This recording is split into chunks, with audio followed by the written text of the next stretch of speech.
The rain had been falling since dawn, turning the city streets into long ribbons of gray. By evening, the sidewalks shimmered beneath flickering streetlights, and the smell of wet asphalt hung heavy in the air. Miriam stood near the corner of 8th and Willow, her thin shawl soaked through, clinging to her shoulders. In her arms, her son Sami whimpered softly, his small hands fisted in her worn sweater. He was only 4, too young to understand eviction notices, overdue bills, or why they hadn't eaten since yesterday morning. She had tried everything. The factory had cut her hours, then replaced her altogether. The landlord had given her just one more week, but a week passed quickly when there was nothing left to sell. The grocery store window glowed warm and golden behind her. Inside, people pushed carts brimming with bread, fruit, and boxes of cereal. Laughter rose and fell like music she could almost remember. Sami stirred, "Mama, I'm hungry." The words were soft, but they tore through her like a blade. She looked down at him, brushing damp curls from his forehead. "I know, my love, just a little longer." But there was no little longer left. Her feet moved before her courage could fail. She stepped into the store, the bell above the door chiming brightly, almost mockingly. The warmth hit her skin, making her shiver harder. She didn't have a plan. She didn't have the luxury of one. She picked up a loaf of bread, a carton of milk, a small packet of rice. Her hands trembled as she tucked them under her shawl, heart pounding so loud she was certain everyone could hear it. She told herself it wasn't stealing. It was survival. It was motherhood. But as she turned toward the exit, a firm hand caught her wrist. "Ma'am." The security guard's voice was sharp, practiced. Within minutes, the store manager appeared, followed by a police officer who had been parked outside. Officer Daniel Hayes had worked this neighborhood for 8 years. He had seen theft before, teenagers daring each other, repeat offenders, organized shoplifters. He had learned to keep his face neutral. He stepped closer, rainwater still dripping from his cap. "What's going on?" The manager gestured toward Miriam. She tried to walk out without paying. Daniel looked at the bread protruding from beneath her shawl, then at the child in her arms.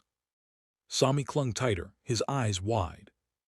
Daniel's voice was calm but firm. "Ma'am, I'm going to need you to come with me." Miriam's shoulders sagged as if something inside her had finally snapped. She didn't struggle. She didn't argue. But as he reached for his cuffs, she looked up at him, not defiant, not angry, just exhausted.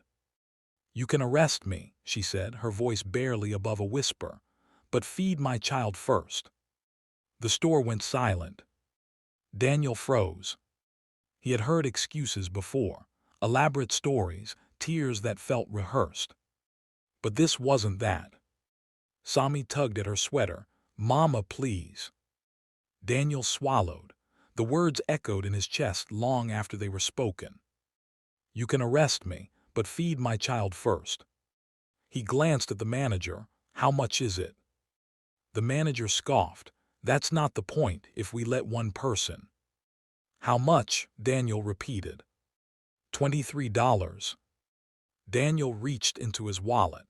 He didn't know why his hands felt heavier than usual. He pulled out 2 20s and placed them on the counter. "Ring it up." The manager hesitated, then did as told. Daniel took the bag and handed it to Miriam. For a moment, she just stared at him, unable to process what was happening. "You're not arresting me?" she asked. He looked at her, then at Sami. "Not tonight." Her lips trembled. "Thank you." But Daniel wasn't finished. He stepped outside with them into the rain, then paused under the awning. The streetlights cast long shadows around them. "Where do you live?" he asked. She hesitated. He softened his tone. "I'm not asking to get you in trouble." After a moment, she gave him the address of the apartment she was about to lose. Daniel nodded. "Go home, feed him." As she walked away, clutching the bag like it was treasure, Daniel stood in the rain long after they disappeared around the corner. He thought of his own daughter, asleep in a warm bed. He thought of the refrigerator at home, always full. And he thought of the way Miriam hadn't begged for herself, only for her child.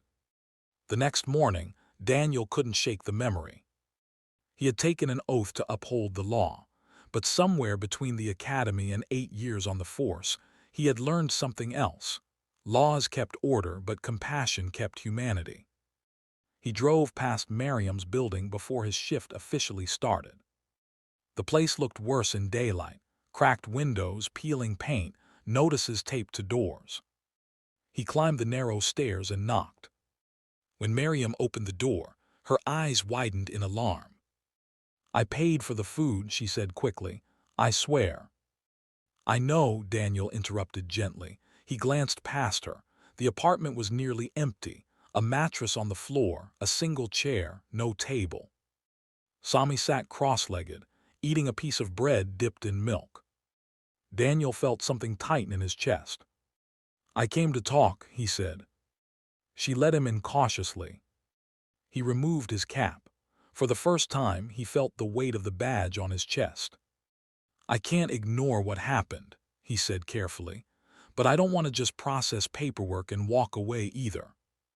Miriam lowered her gaze. "I'm trying. I've applied everywhere." Daniel believed her. "My sister runs a community center," he said after a pause.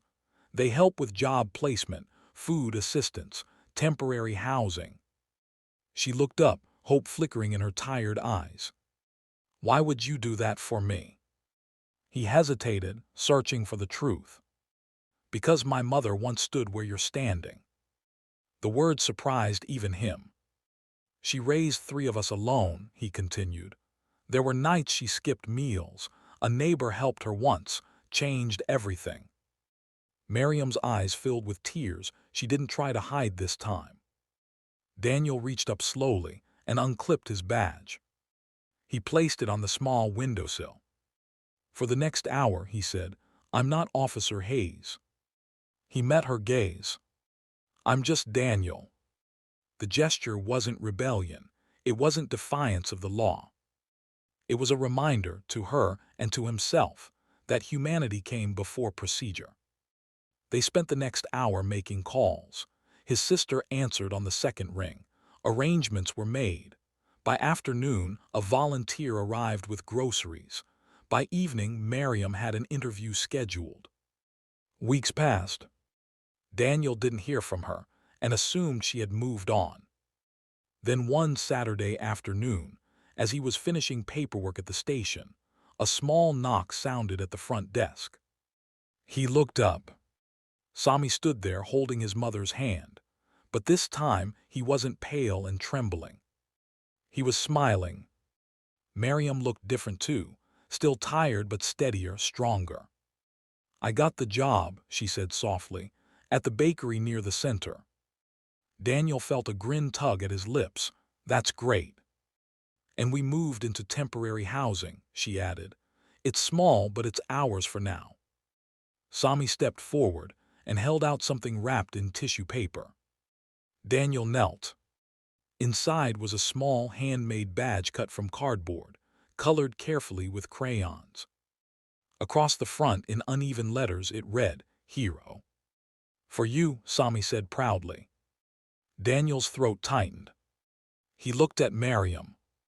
"I didn't do anything extraordinary." She shook her head gently. "You did more than you know." Daniel glanced at the cardboard badge in his hand, then at the metal one pinned to his chest.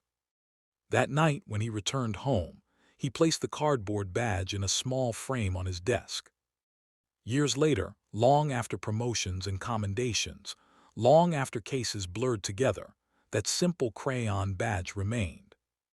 Because every time he doubted the line between law and mercy, he remembered the rain-soaked night on 8th and Willow. He remembered a mother who didn't beg for herself.